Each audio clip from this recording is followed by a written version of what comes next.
What's up, everybody? Well, here we are again. A little bit of a chat. A one-sided chat. Not the beauty of making videos. Nobody can tell me any different. Oh, but they do. The subject matter for today, I guess, it's kind of a multifaceted subject. What exactly? Well, I guess I'll start off by saying that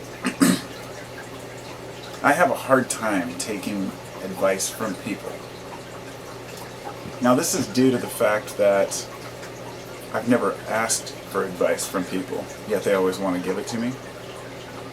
And it doesn't matter whether the advice is coming from family or friends, or if it's coming from somebody that I don't know, unless the advice is relative or relevant to the relationship between me and that person.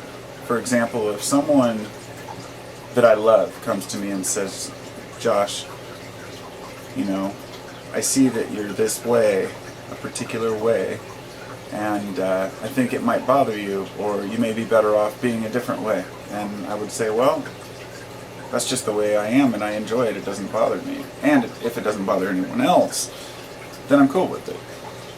If someone comes to me and says, Josh, this particular way about your behavior turns off, it makes me not want to talk to you, or it makes it difficult to have a conversation, or if I feel offended, especially if people feel offended, then I would really try to change my ways.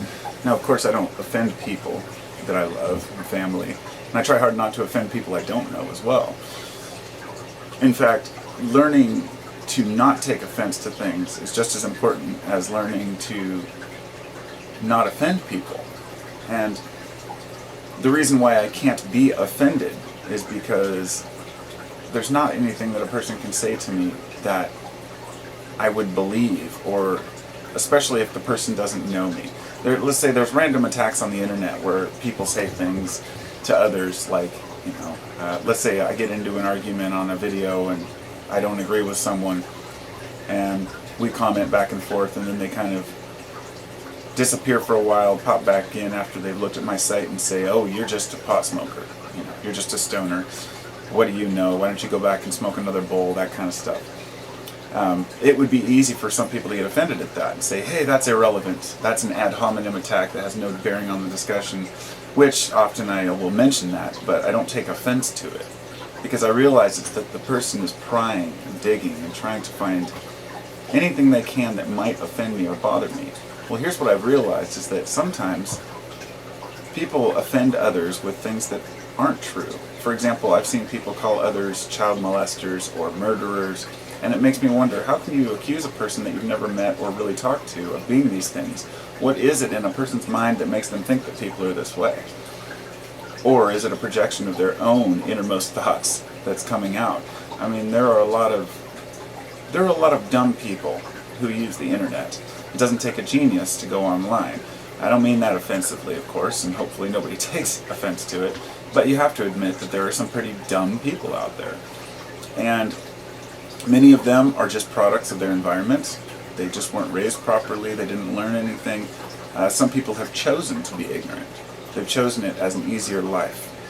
The people who know damn well what's right and what's wrong, and they choose to go against the grain merely because they get energy off of that. And these are the people that you meet online who will attack others. And the person may not even have any education whatsoever, but, with spell check and a few websites you can scour, you can sound like a genius. So what it comes down to is when we're having a discussion, and I'm trying to keep this relative to online as well as with family and friends, it's because we have such an online presence today, it's just as important, if I should say maybe just as immersed as our discussions with people that we know. So I'm not often told that I have any particular issues that offend people or bother people in my daily life, except for, of course, I may have a discussion once in a while with my mom, and as a mother, moms always want to tell you, how they've been there, and they know how what things are like, and You know, I tried to give her advice one time, and she said, I don't need advice from a kid. Those kinds of things.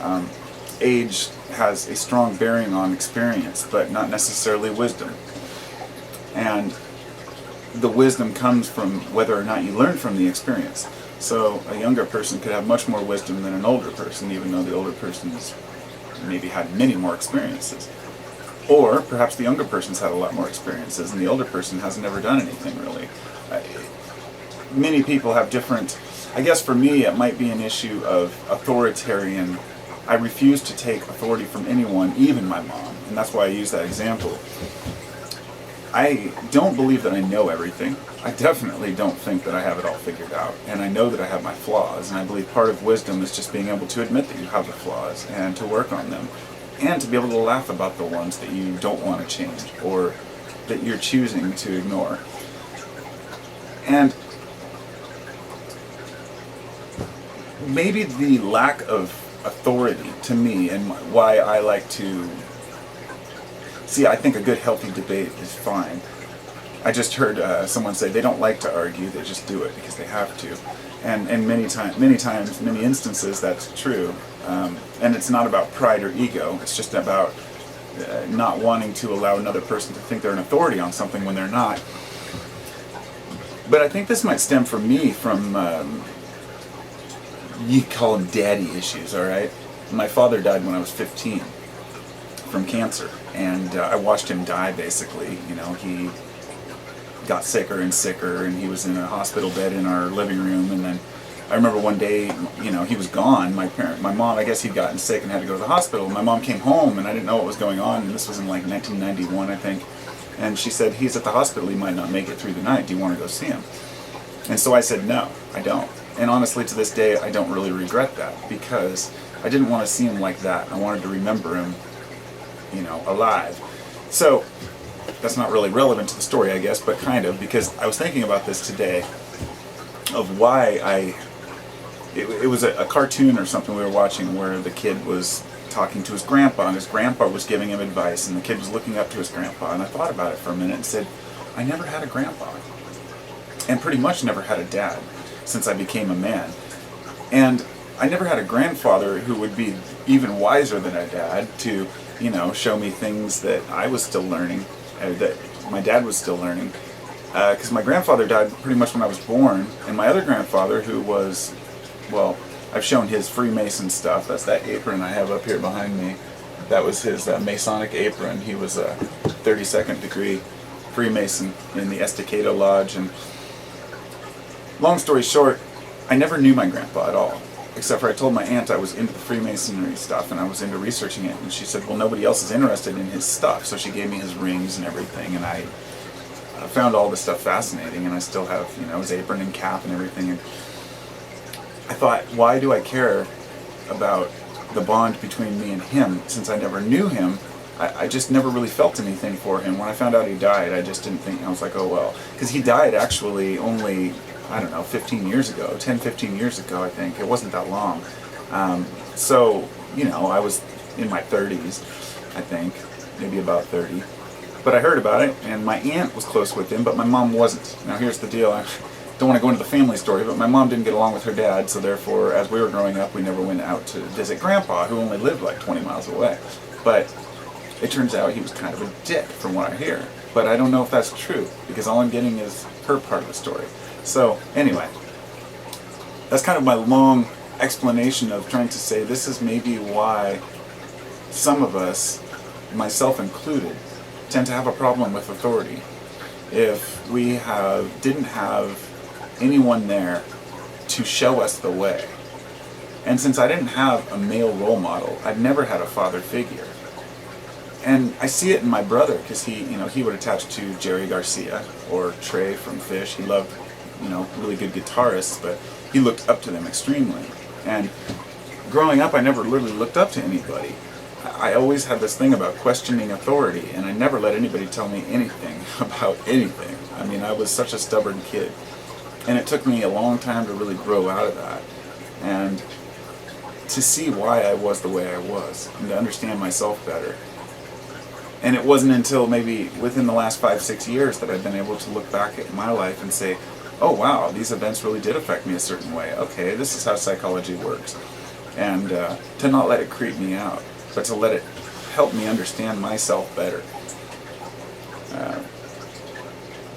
For those who had a father figure who was prominent and present in their lives, or whether it be an uncle or a grandfather or a dad, even just a friend or a stepdad, you might not realize what a benefit in strengthening the character of the individual, especially men. But I guess that's why I went the opposite direction, perhaps. Basically, I said, well, there's nobody here to teach me. I'm on my own, and I dug out every bit of information I could in life. I wanted to know everything. And from the time I was about 15, I was, I did tattoos on my legs when I was 14 of all these, astrological symbols, and I was really into the occult stuff, but I didn't even remember that until years later. And it was, when I was in my early 20s, where was I going with that? There was a point to it.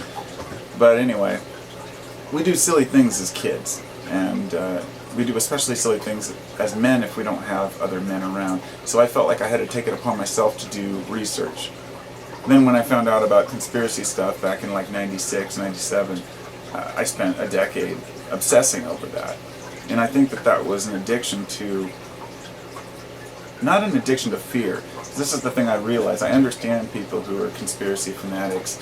I understand where it comes from because I've had it. It's an addiction to not fear, but anticipation, okay? That would be what it is. The anticipation that something might happen. It's like when you go shopping, you know that it's not buying anything that really gives you the high. It's the shopping, the purchasing, but having it does nothing for you generally, and that's what they have buyer's remorse is from.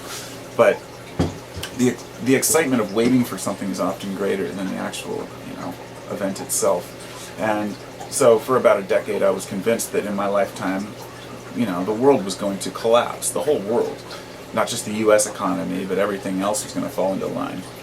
And in about 98, I think, I was looking at the economy and saying, oh, it's going to plunge, it's going to, it's going down. I started stocking and prepping, and I've got a bunch of dried food, and I stocked up on manuals, and I know how to tie knots and lashings. I went through this whole prepper phase.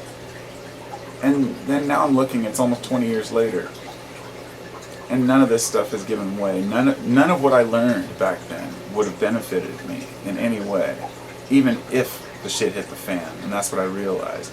That you can stockpile as much crap as you want. I hear people talking about all their ammunition and guns, and none of that's going to help you.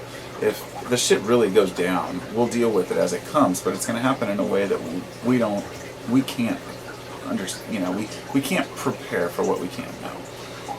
So armed with this information, I mentally prepared myself. I said, what is it about life that makes it worth living?